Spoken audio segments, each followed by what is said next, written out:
What does it mean to be a creative? A creative. What does it mean to be a creative? I never really thought about that before. What does it mean? I mean, there's the funny things, like it means to be that I have stuff everywhere, which I guess I kind of do look around. It means that my passions or my ideas can sometimes overrun the constraints of reality, right? So I'm always like pushing the envelope on what's possible. It also means that I'm always in a state of excitement, I guess. I feel like it makes me a full person. Like, I think that as human beings, we're supposed to live a life where we're excited, where there's magic, I think. Magical. I think that being creative is not just a thing that I do, but it's a thing I am. I create all the time in my mind. Even at night, while I sleep, I get ideas, a lot of which actually I wake up and put into action. So being a creative is about making pretty things for me, but it's also like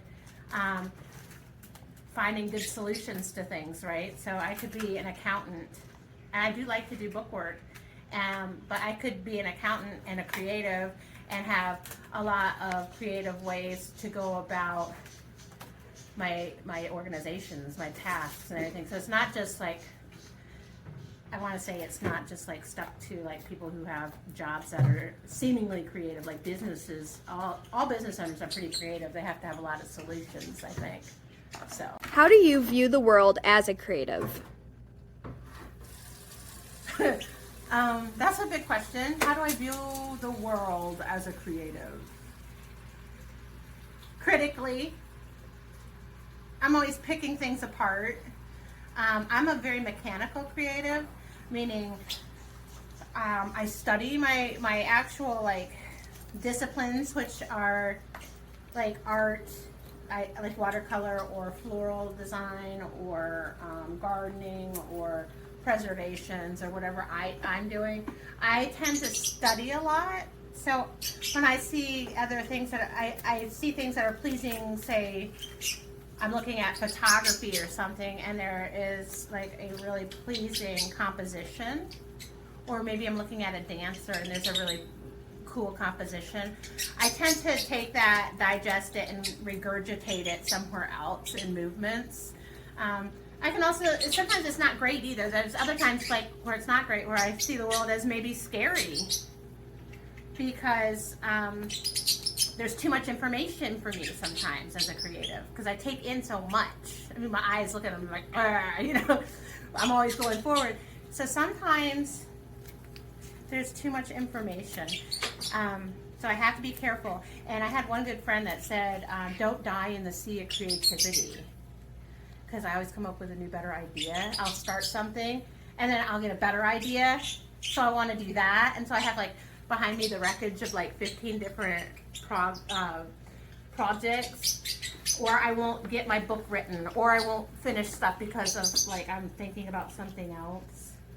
So it can be difficult to be a creative, I think, and pick something. When did you discover you wanted to live your life as a creative?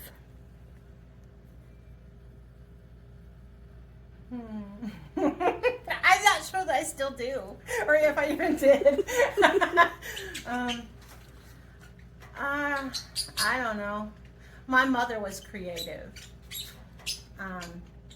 So my great grandfather was creative. Like everybody was creative. And then my like grandparents had a flower shop. You know, everybody was creative around me. So I didn't make the decision. Like I didn't come from a home of like, I don't know that people aren't creative. Like I don't know, whatever would not be a creative person. I came from like very creative people, whether they're art, music, dance, gardening, whatever, writing. So I guess I never knew that there was an option to not be creative, but I made the conscious choice when I was probably 18 or 19 that I was going to be a painter. I was going to be an artist. And I thought that's all I was going to do. And I was terrible, by the way. Like, I was no good. things were for art's sake. It was okay, you know, but it wasn't like, my skill levels were okay at best. It wasn't something you're going to make a whole living out of. And there wasn't like YouTube or any of that back then. You know, we didn't have internet, like it wasn't a thing. So it was harder to market and brand, and thank God too, because I wasn't ready, you know. But I think at that place, it gave me the feeling, I had that first feeling that I wanted to be a creative producer of some sort. And then definitely now in the last 5 years, as I've returned to flowers and garden. Building off of that, do you believe creativity is derived from nature or nurture? I have to think for a second. Right, so I'm going to say both, obviously. But do I have to pick one as a dominant? If I had to pick a dominant, I'm going to say,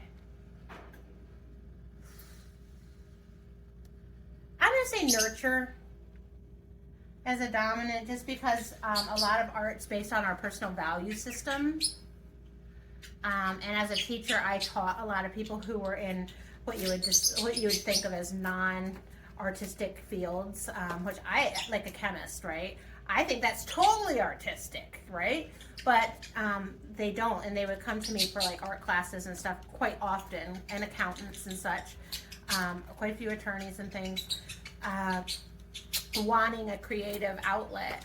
And most often their stories were that they didn't have that at home, but they did it at school or they did it somewhere else.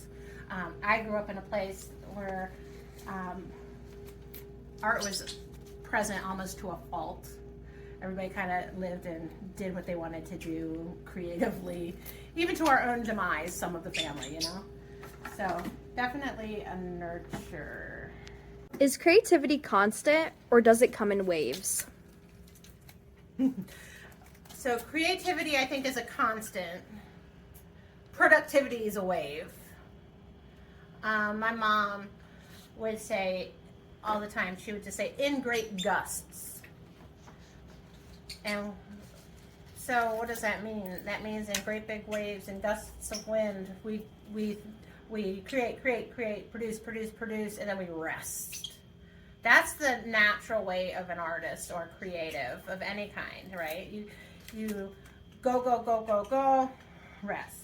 Go, rest. Even if you're still doing, your mind's going to click off at some point. I found that a lot with, especially my art. Not so much in floral. Floral is a different thing maybe because we're dealing with things that are living. I'm always renewed by that. It might be energetic, I don't know. But with art, I can get tired. When I have a lot of commissions, I get pretty tired. But it's a different type of painting, right? It's a focused painting, focused on the subject and focused on the production.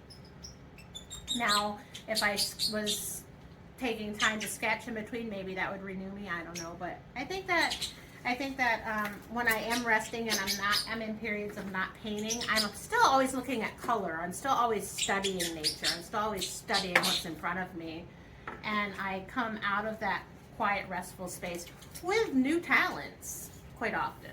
So then the other side of that is because I paint floral botanicals, and they're hard. And when I started painting, I painted portraiture. Florals are harder than painting portraits.